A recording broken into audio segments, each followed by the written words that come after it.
ऊपर की तरफ जंप करने का मतलब क्या है कि ये रिपेल हो रहा है, तो मीन्स ये आपके पास एक डायमैग्नेटिक मटेरियल है। ठीक है, इसी तरह देखें जो हमने फेरोमैग्नेटिक मटेरियल डिस्कस की, वो अगर आप उसको एक्सटर्नल फील्ड अप्लाई करोगे तो वो अट्रैक्ट करेगा उसको। ठीक है, ये 3 पॉइंट्स मैंने आपको बता दी, ये बहुत ही इंपॉर्टेंट है कि सबसे पहला पॉइंट आपको मैंने क्या बता दिया, फेरोमैग्नेटिक में फॉर्मेशन ऑफ डोमेन्स का मैंने बता दिया। दूसरा मैंने आपको ये बता दिया कि स्ट्रॉन्ग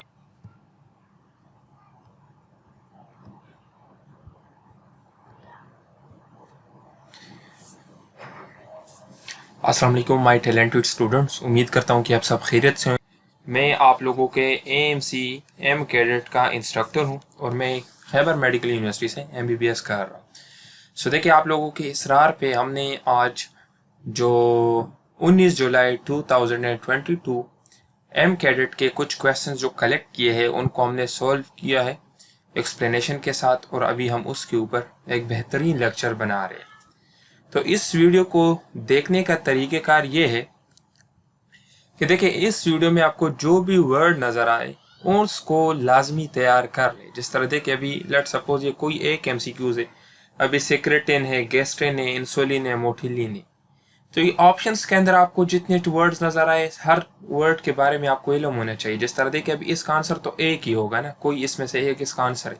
अभी बाकी का भी आपको पता होना चाहिए, अगर ये इसका आंसर है तो बाकी क्या है, बाकी कहाँ कहाँ पे रिलीज होते हैं, बाकी का फंक्शन क्या है।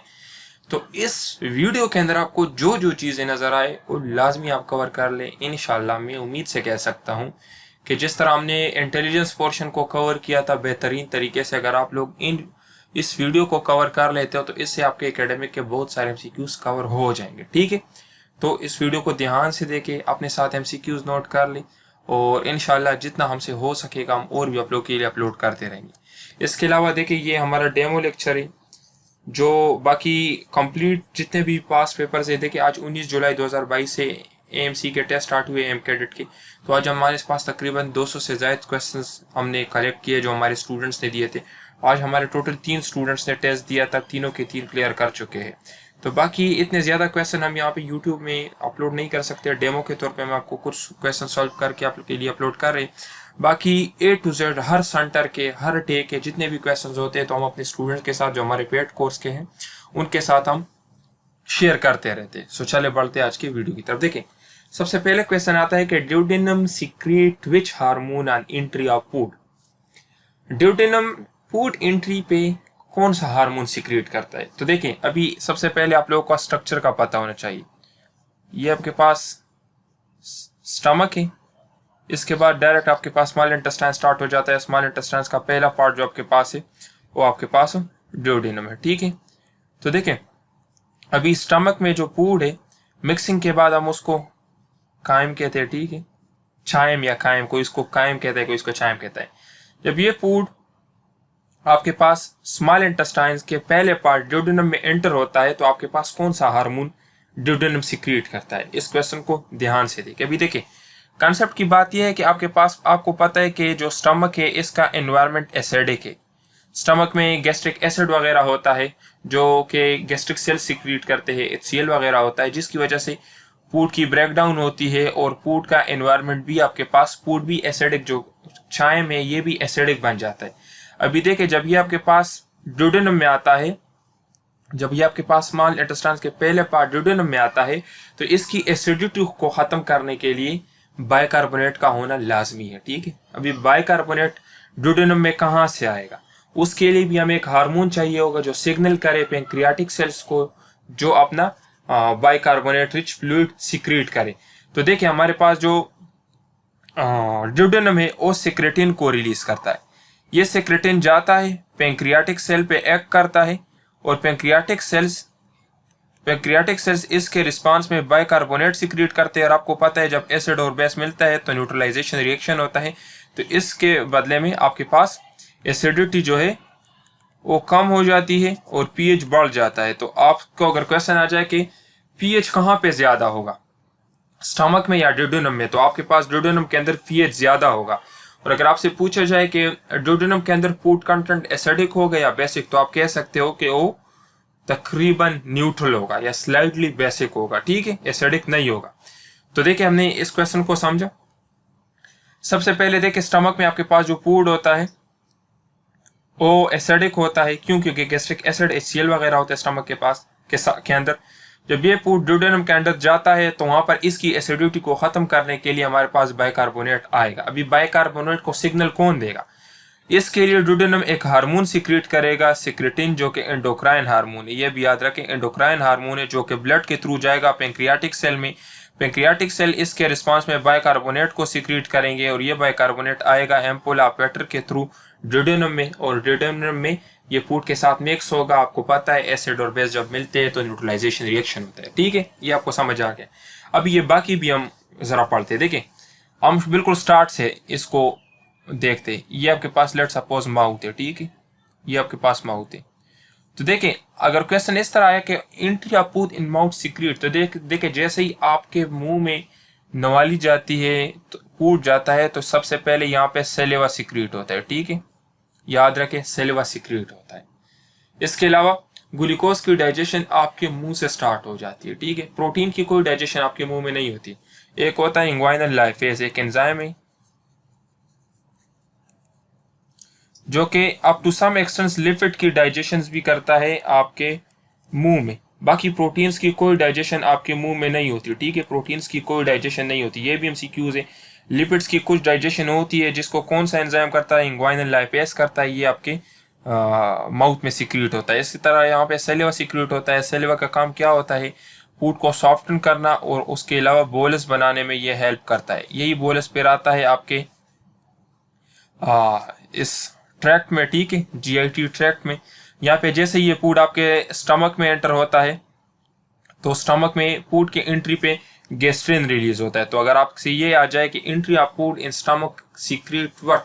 गैस्ट्रिन, और यही गैस्ट्रिन फिर आपके लिए HCl वगैरह की सीक्रेशन के लिए सिग्नल देता है। ठीक है, ये हो गया। इसके अलावा मोटिलिन जो है, मोटिलिन GIT की मोटिलिटी को इंक्रीज करता है। आपको पता है GIT के अंदर, गैस्ट्रोइंटेस्टाइनल ट्रैक्ट के अंदर आपके पास सीलिया होते हैं।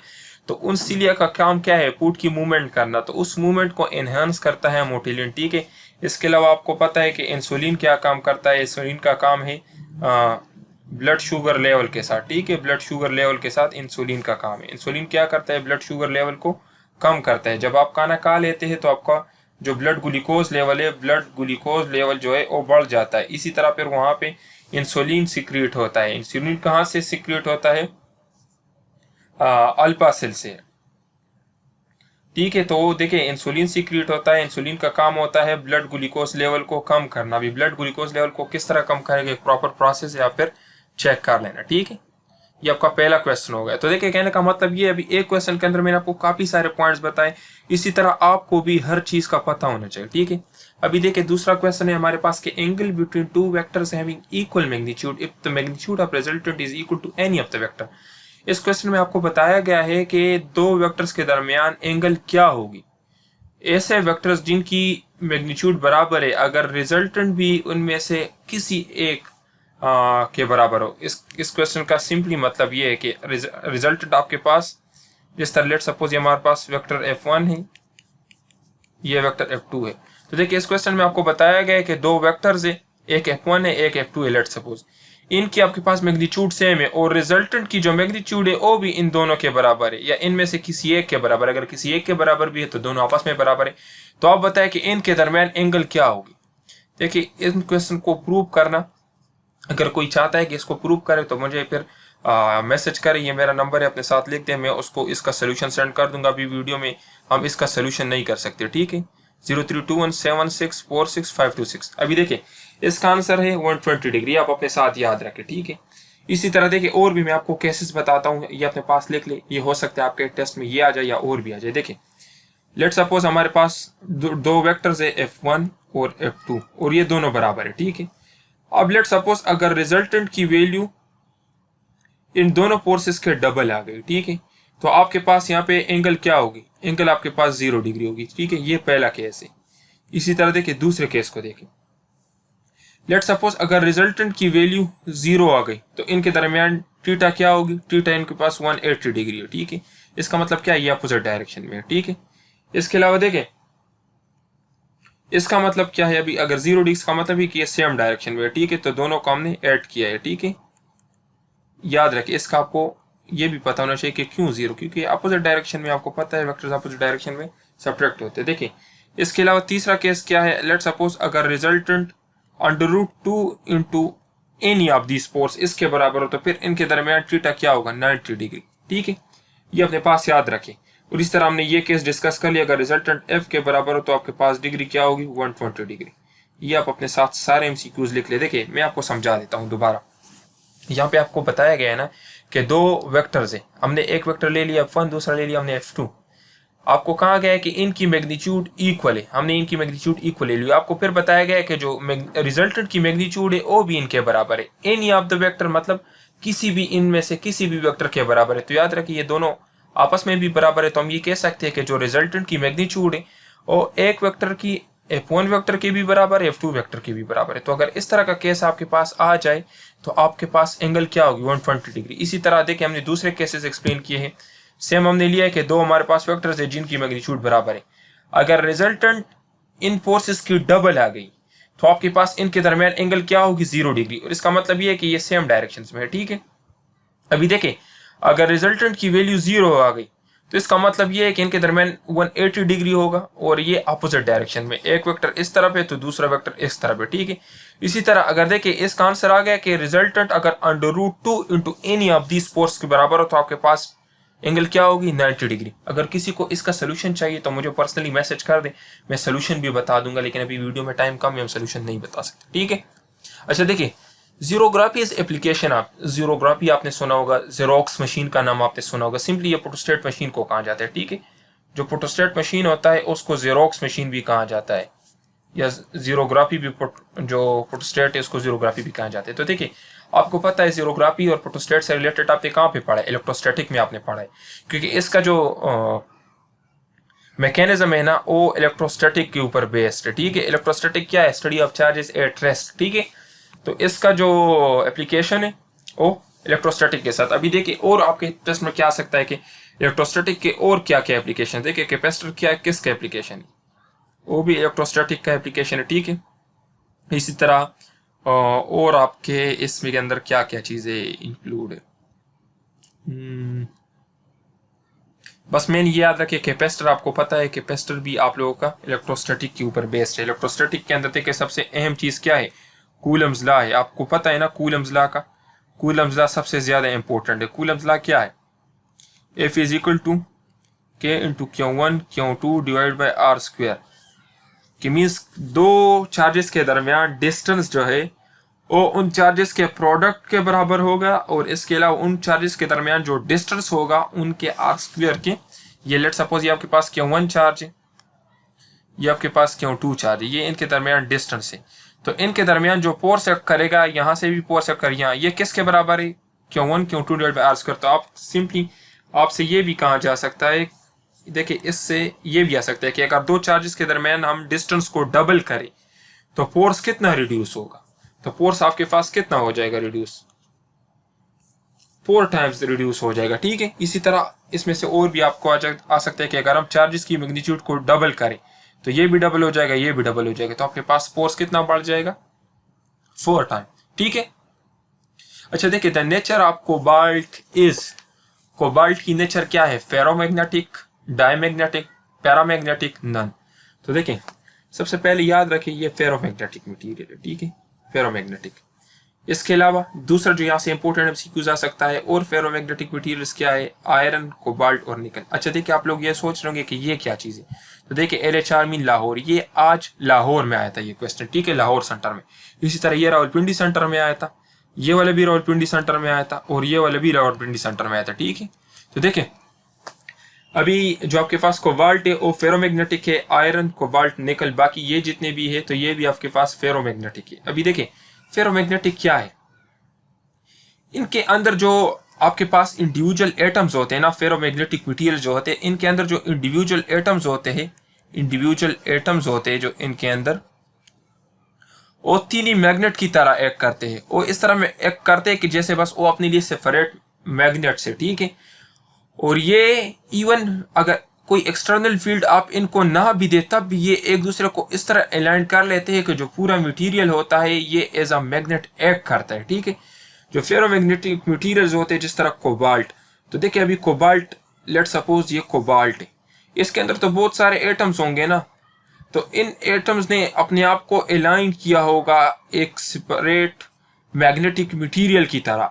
इवन अगर आप इनको बाहर से मैग्नेटिक फोर्स अप्लाई नहीं भी करते, नॉर्मली मटेरियल्स में इस तरह होता है कि वो उनके अंदर जो मैग्नेटिक प्रॉपर्टीज है वो तब आती है जब उनके ऊपर हम एक्सटर्नल मैग्नेटिक फोर्स अप्लाई करते हैं, तो उनके अंदर एटम की अलाइनमेंट हो जाती है और वो फिर आपके पास मैग्नेटिक मटेरियल्स बन जाते हैं। लेकिन जो फेरोमैग्नेटिक मटेरियल्स होते हैं ना, इनके अंदर सेपरेट एटम्स ने खुद को इस तरह से अलाइन किया होता है कि ये एक स्ट्रांग मैग्नेट की तरह एक्ट करते हैं even in the absence of the magnetic field. अच्छा देखिए यहाँ पे एक इंपॉर्टेंट चीज आप लोग याद रखें, अक्सर एमसीक्यूज आता है, आपके पीएमसी में भी आ सकता है, एमडीकेट में, इसके अलावा आपके और भी नम्स में भी आ सकता है कि relative permeability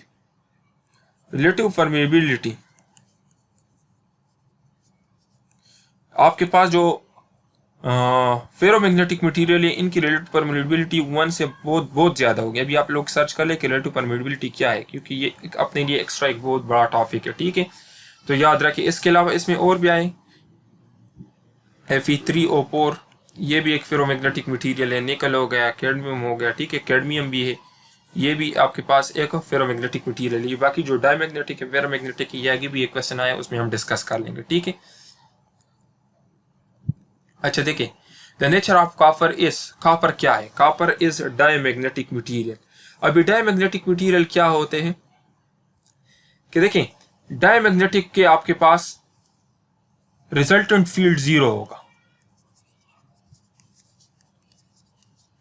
resultant field of diamagnetic material is equal to 0। क्यों? क्योंकि देखिए इन एटम्स के जो ऑर्बिटल्स होते हैं वहां पे आपके पास डीलोकलाइज अनफेयर्ड इलेक्ट्रॉन्स होते हैं, तो उन इलेक्ट्रॉन की एक्सिस और इन जो सब्सटेंसेस है इनकी ऑर्बिटल एक्सिस इन्होंने खुद को इस तरह से अलाइन किया होता है, जैसे लेट सपोज अगर एक इस तरफ स्पिन कर रहा है तो दूसरा इस तरफ स्पिन कर रहा है, कि ये एक दूसरे के जो नेट मैग्नेटिज्म है उसको कैंसिल कर लेते हैं। इसी तरह ये जो आपके पास मटेरियल्स होते हैं डायमैग्नेटिक, ये इनकी कोई फील्ड नहीं होती, तो ये आपके पास इनकी जो रिजल्टेंट फील्ड होती है ये आपके पास 0 होती है। इसके अलावा देखें इनकी जो मैग्नेटिज्म की काज है ना, ये ऑर्बिटल मोशन ऑफ इलेक्ट्रॉन की वजह से, ठीक है, ऑर्बिटल मोशन ऑफ इलेक्ट्रॉन्स की वजह से, ठीक है। इसी तरह देखिए जो फेरोमैग्नेटिक मटेरियल्स हमने डिस्कस किए उनकी जो मैग्नेटिक प्रॉपर्टीज है ना वो फॉर्मेशन ऑफ डोमेन्स की वजह से, ठीक है, फॉर्मेशन ऑफ डोमेन्स की वजह से। आपको मैंने कहा था ना कि वहां पर इंडिविजुअल एटम्स एक्ट करते हैं एज अ मैग्नेटिक मटेरियल, हर इंडिविजुअल एटम को हम एक डोमेन कह सकते हैं, ठीक है, जिसमें 10⁻12 से लेकर 10⁻17 तक एटम्स होते हैं, ठीक है। अच्छा देखिए, अगर आप एक्सटर्नल फील्ड अप्लाई करते हो डायमैग्नेटिक मटेरियल को तो ये रिपेल करेगा उसको, ठीक है। लेट सपोज अगर आपने बाहर से एक मैग्नेट पकड़ लिया डायमैग्नेटिक मटेरियल को तो ये उसको रिपेल करेगा, ठीक है, ये उसको रिपेल करेगा। ये बहुत ही इंपॉर्टेंट MCQ से आ सकता है, आपको कहाँ जाएगा कि एक मटेरियल है जिसको आपने लेट सपोज आपको अगर इस तरह का कोई एक MCQ आ जाए कि ये दो एक मटेरियल है, ये एक डायमैग्नेटिक मटेरियल है जिसको मैंने ये रेड कलर दी, ये आपके पास एक एक्सटर्नल मैग्नेट है, ये दूसरा एक्सटर्नल मैग्नेट है। अगर आपको कहा जाए कि आप जब इसके करीब लाते हो तो ये जो आपके पास मटेरियल है ये ऊपर की तरफ जंप करता है, तो आप बताएं कि ये कौन सा मटेरियल है। तो देखिए ऊपर की तरफ जंप करने का मतलब क्या है कि ये रिपेल हो रहा है, तो मीन्स ये आपके पास एक डायमैग्नेटिक मटेरियल है, ठीक है। इसी तरह देखें जो हमने फेरोमैग्नेटिक मटेरियल डिस्कस की, वो अगर आप उसको एक्सटर्नल फील्ड अप्लाई करोगे तो वो अट्रैक्ट करेगा उसको, ठीक है।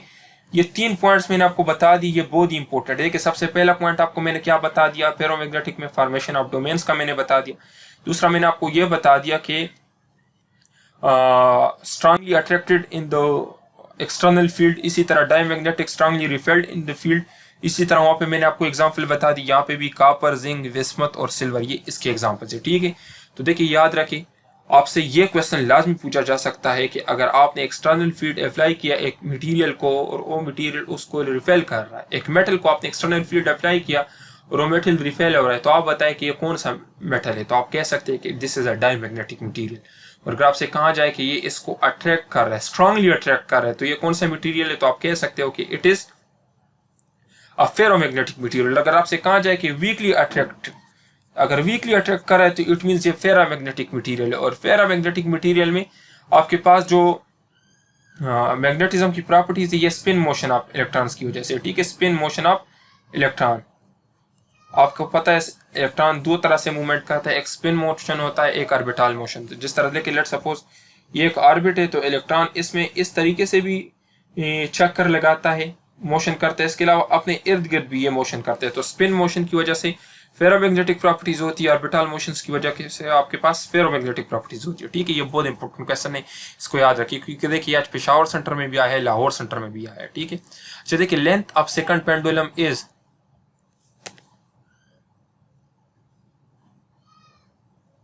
अच्छा देखिए नेक्स्ट क्वेश्चन क्या है कि length of second pendulum is. अभी सबसे पहले आपको ये पता होना चाहिए कि सेकंड पेंडुलम है क्या चीज। सेकंड पेंडुलम का मतलब ये है कि वो पेंडुलम जिसका टाइम पीरियड आपके पास 2 सेकंड हो, ठीक है। टाइम पीरियड आपके पास कितना हो, 2 सेकंड हो। तो आप लोग टाइम पीरियड का आपको पता चल गया कि 2 सेकंड टाइम पीरियड है, इससे आप लोग इसका लेंथ मालूम कर सकते हो। तो इसका लेंथ ऑलमोस्ट 1 मीटर होता है, ठीक है। अभी किस तरह आप लोगों ने मालूम करना है, t = 2π√L/g। इससे आप लोग मालूम कर सकते हो कि t is directly proportional to √L। अगर टाइम का आपको पता चल गया है तो आप लोग इससे फिर कर सकते हो। टाइम आपके पास कितना है, 2 सेकंड है। तो ये देखिए आपके पास, इसको आप सॉल्व कर ले आगे, ये आपका हो जाएगा, ठीक है। अच्छा देखिए यहाँ पे मैं ये आपको मैंने फार्मूला लिख दिया। अभी यहाँ पे देखिए ये इसके ऊपर जी का भी इफेक्ट हो, जी क्या है, ग्रेविटेशनल एक्सीलरेशन। जिस तरह देखिए हम मून पे जाते हैं तो इसकी वैल्यू डिक्रीज होती है। तो आप लोग जी की जो वैल्यू है वो चेक करें कि जी की वैल्यू मुख्तलिफ जगहों पे इसके साथ क्या होता है, इंक्रीज डिक्रीज। आप लोग इसकी जो इंक्रीज डिक्रीज है उसको चेक कर ले, और बाकी उसका टाइम पीरियड के ऊपर और इसके अलावा लेंथ के ऊपर जो इफेक्ट है वो भी आप लोग चेक कर ले, ठीक है। मून पे क्या होगा, सेंटर ऑफ अर्थ पे क्या होगा, सेंटर ऑफ अर्थ से दूर जाओगे तो टाइम पीरियड के ऊपर क्या असर पड़ेगा, करीब आओगे तो क्या पड़ेगा, एक टनल में जाओगे तो क्या असर पड़ेगा, ठीक है, माउंटेन पे जाओगे तो क्या असर पड़ेगा, ये सब आप देख लेंगे, ठीक है। जी की वैल्यू अगर आपको पता चल गया ना ग्रेविटेशनल एक्सेलरेशन के ऊपर, आप लोग चेक कर लें। इसका अगर आपको पता चल गया, या इंशाल्लाह मैं कोशिश करूंगा कि नेक्स्ट वीडियो में इसके ऊपर बनाऊं और फिर मैं ये सारी चीजें पर डिस्कस करूंगा एक साथ। अच्छा देखिए carboxylic acid derivative sperm, carboxylic acid के डेरिवेटिव जो होते हैं वो क्या बनाते हैं, nucleophilic substitution, electrophilic substitution, both of these none of this. अभी देखिए इलेक्ट्रोफिलिक क्या है, जो इलेक्ट्रॉन्स को लव करते हैं, न्यूक्लियोफिलिक क्या है, जो न्यूक्लियोफाइल को लव करते हैं, न्यूक्लियोफाइल में जो बेस को लव करते हैं, ठीक है। तो देखिए लेट सपोज ये आपके पास एक कार्बोक्सिलिक एसिड है,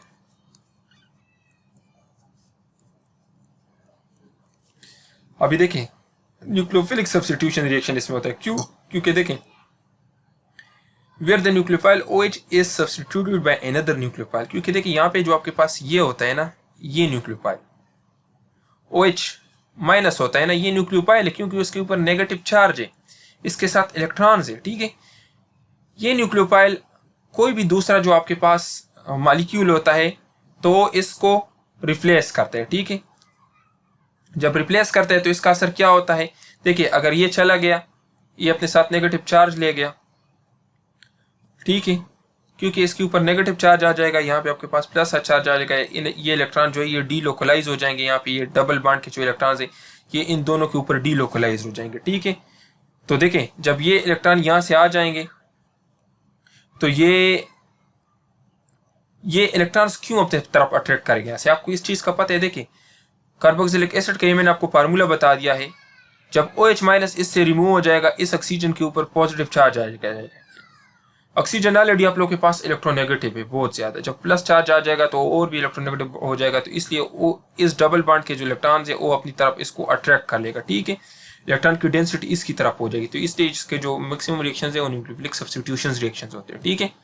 अच्छा देखिए Davisson and Germer experiment is about, इनका एक्सपेरिमेंट किस बारे में था, तो देखिए इन्होंने डी ब्रोगली इक्वेशन को कंफर्म किया था। अभी डी ब्रोगली इक्वेशन क्या है, डी ब्रोगली इक्वेशन का जो मेन थीम था, उन्होंने वेव नेचर ऑफ इलेक्ट्रॉन्स को इलेक्ट्रॉन डायफ्रैक्शन के थ्रू कंफर्म किया था। अभी देखिए यहाँ पे एक इंपॉर्टेंट चीज याद रखे कि डेविसन एंड गर्मर एक्सपेरिमेंट में क्या हुआ था, इलेक्ट्रॉन डायफ्रैक्शन उन्होंने किया था, ठीक है।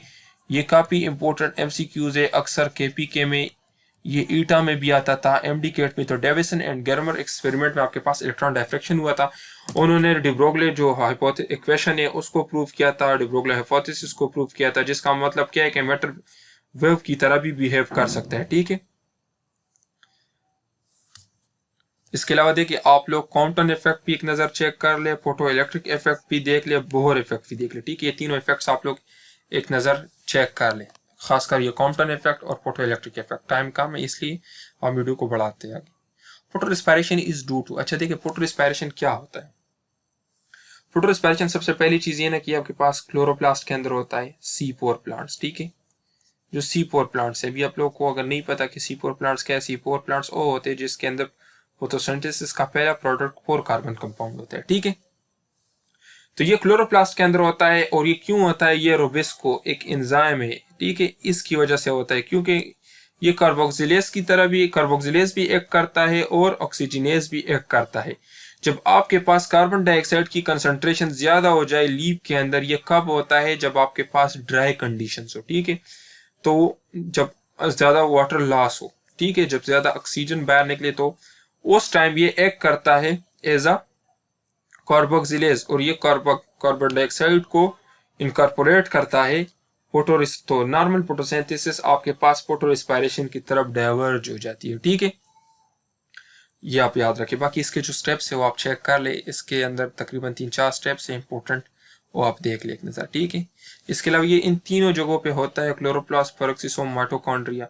इनका अपना एक शॉर्टकट भी है, वो आप देख ले कि कहाँ पे कौन सा प्रोडक्ट बनेगा। लेकिन मेन जो इसका रीजन है वो क्लोरोप्लास्ट है। सबसे पहला प्रोडक्ट क्लोरोप्लास्ट में बन जाता है, फिर पेरोक्सिसोम्स और फिर माइटोकॉन्ड्रिया। अच्छा देखिए पेरोक्सिसोम्स का दूसरा फंक्शन आपको पता है। पेरोक्सिसोम जो होता है ना, हाइड्रोजन पेरोक्साइड को भी ऑक्सीडाइज करते हैं, ठीक है। तो प्लांट को ये हाइड्रोजन पेरोक्साइड जो कैलोरी एसिडिक है, इसके नेगेटिव साइड इफेक्ट से बचाता है, ठीक है। अच्छा देखा है HIV कौन से सेल पे एक्ट करता है। देखिए HIV stands for human immune virus, या और इसकी वजह से फिर एड्स होता है, ठीक है। तो ये आपके पास CD4 सेल्स जो होते हैं, जो हेल्पर सेल्स होते हैं, एक हेल्पर टी सेल्स होते हैं, एक किलर टी सेल्स होते हैं। तो ये जो हेल्पर टी सेल्स है ना, ये उनके ऊपर एक्ट करता है, ठीक है। हेल्पर टी सेल्स, अभी हेल्पर टी सेल्स के ऊपर ये क्यों एक्ट करते हैं, क्योंकि जो हेल्पर टी सेल्स है ना, ये आपके पास किलर टी सेल्स को भी एक्टिवेट करता है, और साइटोटॉक्सिक जो किलर टी सेल्स है, साइटोटॉक्सिक टी सेल्स है, ये उन सबको एक्टिवेट करता है। इसके अलावा ये और भी जो आपकी इम्यूनिटी है उसके लिए सिग्नल देता है एनहेंसमेंट के लिए। तो इसलिए ये CD4 सेल्स को आपके पास डिस्ट्रॉय कर लेता है। जब CD4 सेल डिस्ट्रॉय हो जाता है तो आपके पास already killer T cells mature नहीं होते।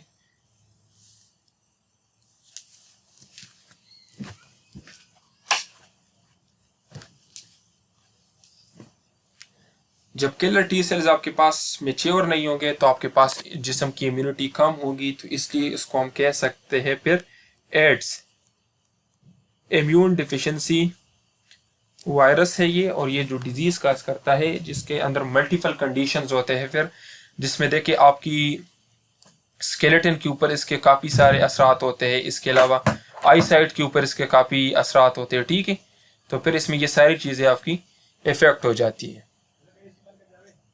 अच्छा देखिए रिस्पायरेटरी फ्यूल मालिक्यूल क्या है। तो देखिए रिस्पायरेटरी फ्यूल मालिक्यूल का मतलब क्या है, वो मालिक्यूल जो हम रिस्पायरेशन में यूज़ करते हैं, जब सिंपली आपके पास ग्लूकोज है, ठीक है, सिंपल सा क्वेश्चन है। इसके अलावा देखिए इलेक्ट्रॉन ट्रांसपोर्ट चेन आप देख लें, काफ़ी इंपॉर्टेंट है। आप लोग ग्लाइकोलिसिस देख लें,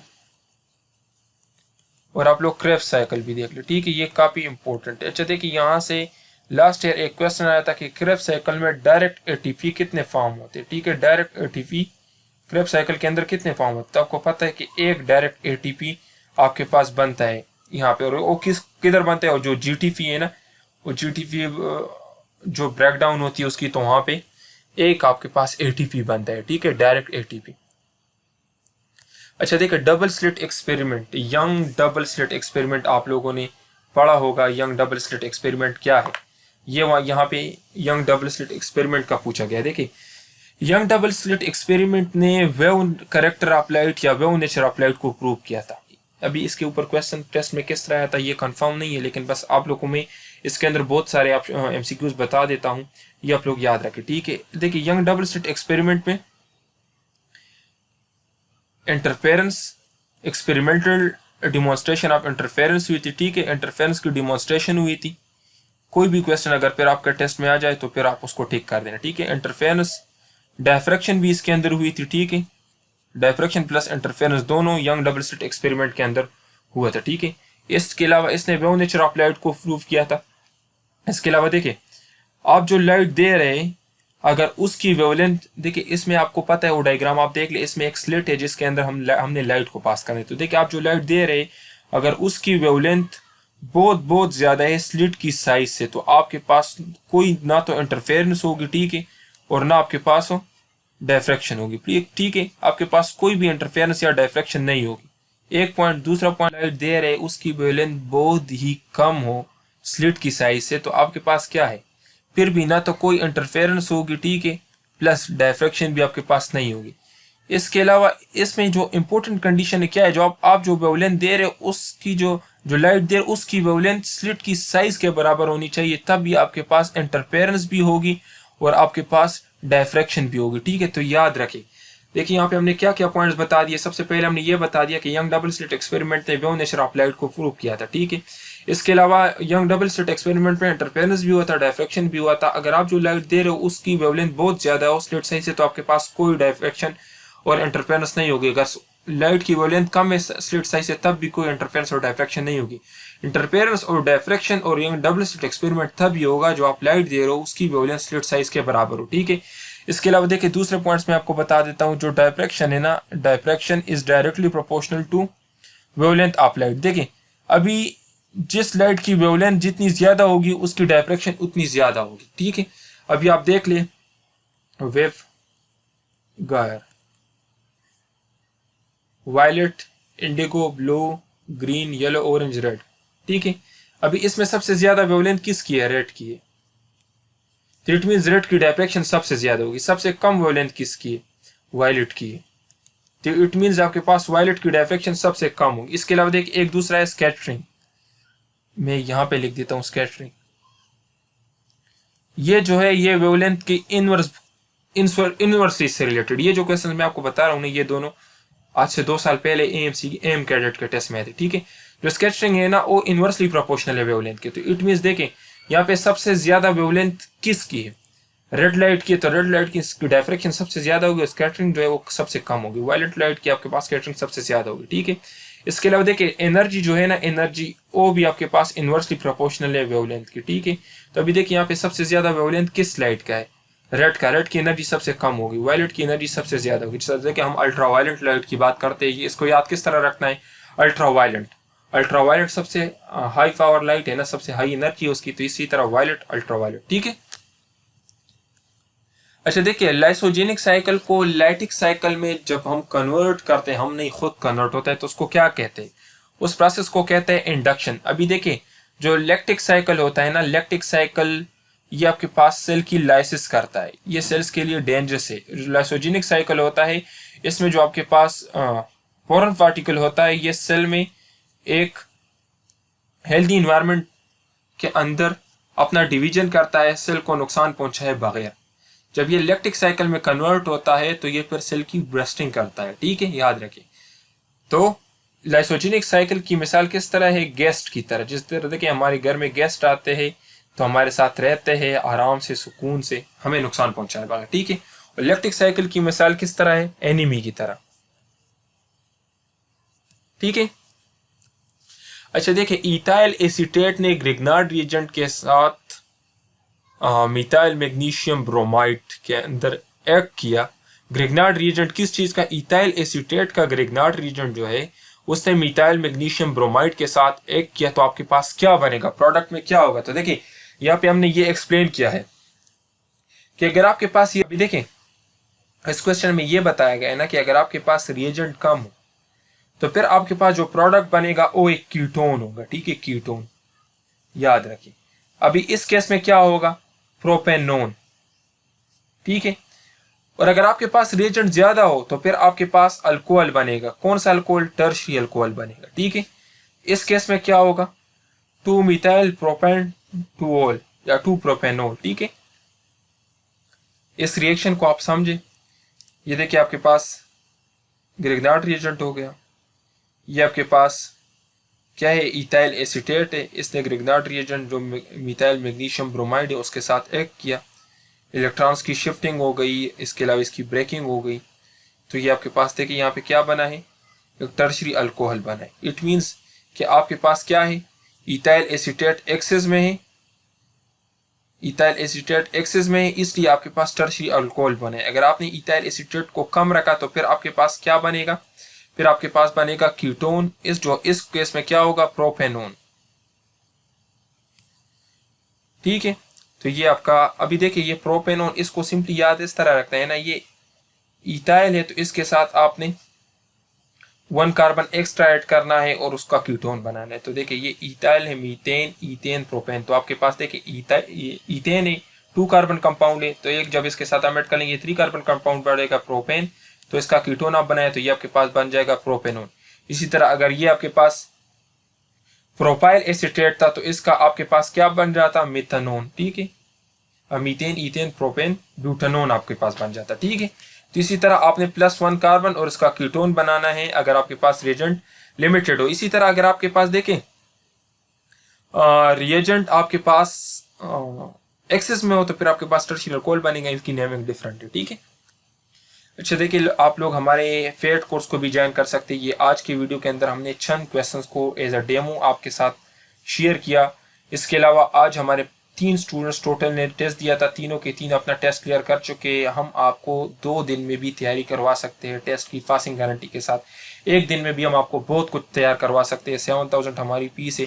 इसके अंदर हम आपको वर्बल कंप्लीट तैयारी करवाएंगे। पिछले कोर्सेज में हमने बताया था कि वर्बल की 13 टाइप से, नॉन वर्बल की तैयारी करवाएंगे, इंग्लिश की भी तैयारी करवाएंगे। देखिए याद रखिए आज जिन लड़कों ने टेस्ट दिया था उनके मुताबिक इंग्लिश के 20+ MCQs थे, तो इंग्लिश बहुत लाजमी। हम आपको बेहतरीन इंग्लिश कवर करवाएंगे, कंसेप्चुअल इंग्लिश, जो आपके PMC MDCAT में भी आपको हेल्प देगा, नॉम्स में भी आपको टेस्ट देगा।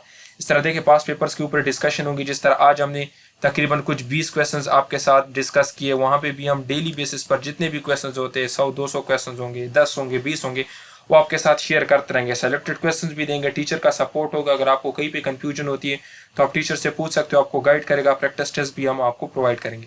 तो अगर आप हमारा कोर्स लेना चाहते हैं तो ये हमारा कॉन्टैक्ट नंबर है, इस पर रब्ता कर सकते हैं। इसके अलावा अगर ये नंबर बिजी हो तो ये भी हमारा नंबर है, इस पर भी आप रब्ता कर सकते हो। ये भी हमारा नंबर, इस पर भी आप रब्ता कर सकते हो। पिछले कोर्सेज में भी हमारे 200 से ज़्यादा स्टूडेंट्स इनिशियल टेस्ट क्लियर कर चुके हैं, उनका रिजल्ट यहाँ पे मौजूद है, आप चेक कर सकते हो। याद रखें अक्सर ऑनलाइन बहुत सारे फ्रॉड्स है, तो आप जहाँ पे भी एडमिशन लेते हो सोच समझ कर ले। सबसे पहले आप उनके लेक्चर्स को देखे कि कुछ चीज़ आपको समझ आ रही है या नहीं, जो उसने बताया है सही बताया या नहीं, उनका प्रॉपर एक वेबसाइट है, किसी ऑनलाइन प्रॉपर चैनल के थ्रू आपको पढ़ाते हैं या नहीं, प्रॉपर नोट्स है या नहीं, कौन पढ़ाता है, वो खुद ये चीज़ें क्वालिफाई कर चुका है या नहीं। इसके अलावा उनके टीचिंग स्टाइल को देखे कि आपको उसकी टीचिंग स्टाइल की समझ आ रही है या नहीं, रोज जो आपको पढ़ा रहा है वो क्या ऑथेंटिक और सेलेक्टेड चीज़ें है या नहीं। इंशाल्लाह यहाँ पर मैं आपको इतना बता दूँ कि सब कुछ बेहतरीन होगा। कम टाइम में हम मैक्सिमम चीज़ें आपको कवर करवाएंगे, और अगर आप लोग ज्वाइन कर लेते हो तो आपको बहुत हेल्प मिलेगा इसमें। थैंक यू डियर स्टूडेंट्स, अपना बहुत ख्याल रखिए। चैनल को लाजमी सब्सक्राइब करें। इंशाल्लाह और भी हमसे जितना हो सकेगा हम free content time to time upload करते हैं।